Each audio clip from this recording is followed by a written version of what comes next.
It almost brings a tear to my eye to see that Vegas understands this Jason Tatum propaganda nonsense.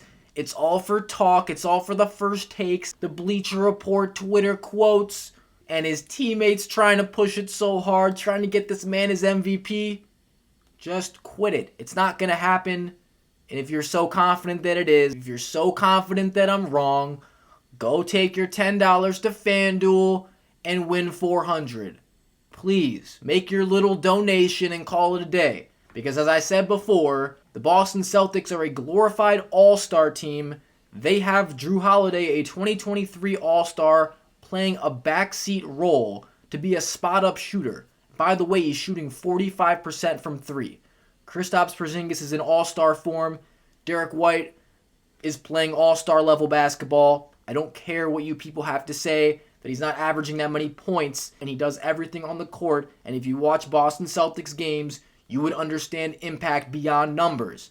But let's shift to what really matters here. The first thing, when I look at this list, I do not like Nikola Jokic being the front runner at minus 135 over Shai Gilgeous-Alexander, despite the fact that his team is worse as far as record goes.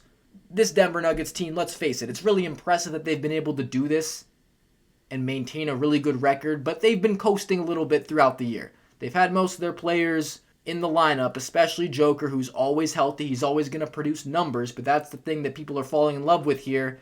This guy's a walking triple-double. He'll fill a box score, no question about it. But context matters. The Nuggets were supposed to be the best team in the league. They're running the league.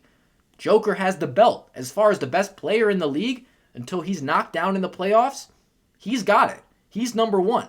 So I understand why he should be near the top of some of these MVP boards and MVP voting ballots and whatever, but why would you give it to him when we expect this from the Nuggets? This is a great team that's been fully formed, championship pedigree. We know they're going to be good.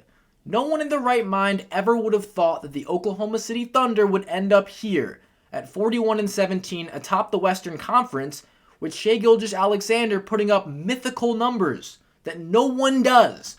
No one does this. 55% from the field and over 30 points per game. It's ludicrous. It doesn't make any sense. I don't understand how you can be this efficient, effective of a one-on-one player and single-handedly drive an offense. Not only that, he's leading the league in steals. He's getting Defensive Player of the Year hype. This Oklahoma City Thunder team, I don't know if they're going to compete for a championship this season. We have to figure out what they're going to be in the playoffs. But none of that matters. This is not a playoff award. It literally does not matter. They could get swept in the first round by an 8 seed. It has no bearing on MVP voting. MVP takes into account the regular season only, and in the regular season, Shai Gilgeous-Alexander has been the most valuable player in the NBA, and there isn't really a question or an argument about it. You have to win games. Luka Doncic has been playing as good of an individual basketball game as anybody, but, well, he is still far, far inferior to SGA on the defensive end of the floor, but he's also not nearly as efficient on the offensive end. And his team expects to be better than they are. They're in the 8th spot. This is going to be a play-in team, and we're going to give MVP to Luka Doncic? I don't think so. SGA worked to get his team in the 1 or the 2 or wherever they end up. If you ended the season today, they have the best record in the Western Conference. He is going to win the MVP award. Now, maybe these MVP odds take into account the idea that the Thunder are going to fall off a little bit and the Nuggets are going to finish the season really strong and eventually overtake the Thunder in positioning, maybe even finish in first. They're only 2 games back. Yet and still, we still have to remember the context of the situation. The Nuggets started the season. They're the favorite to be number 1 in the West. This is the best team in the league. Coming off of the championship, they're the team to beat.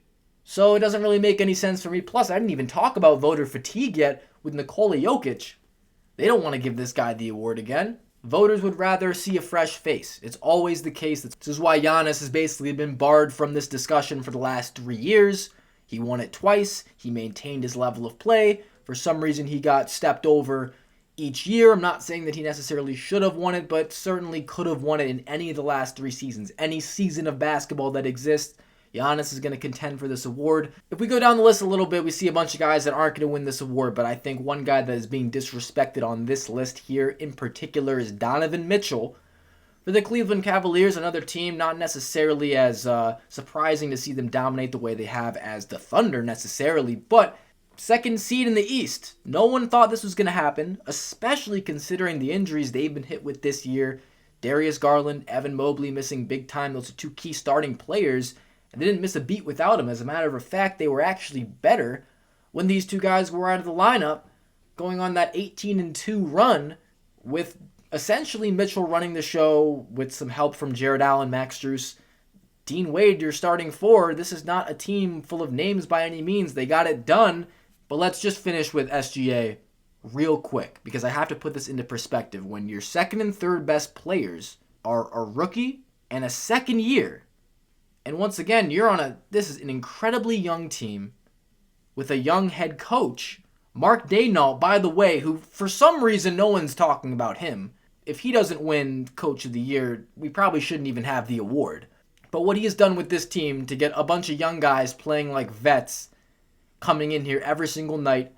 They don't overlook opponents. They don't play down to their competition. They are just extremely consistent every single night.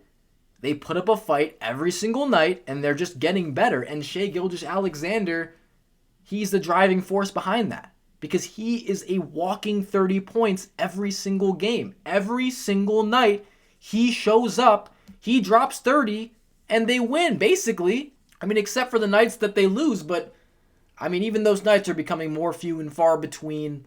And SGA, he does it at both ends, and he's plus 230 on this list, which is ridiculous. I think I'm going to go make a bet on him as soon as I finish recording this video. But he needs the recognition. We need to give him a little more. He needs to be first on this list. He needs to be like minus 400, because this is completely unprecedented, the level of sheer dominance. And the Thunder will go into the playoffs with a top 3 seed. If they're a 1 or a 2, how could you not give him the award? How could you give Joker the award over SGA if he doesn't have a better record? And I do want to circle back real quick to Tatum. If you're having trouble understanding why we wouldn't give the award to the best player on the best team, even though that's been kind of the rationale for a long time, not like it would happen every year, but certainly it was more common that you would give the award to the best player on the best team. Jason Tatum is the best player on the best team. That being said, think back to when Kevin Durant made the wimpiest decision in NBA history and went to join forces with Steph Curry and the Golden State Warriors. There was a reason why nobody on that team won an MVP during the years he was there.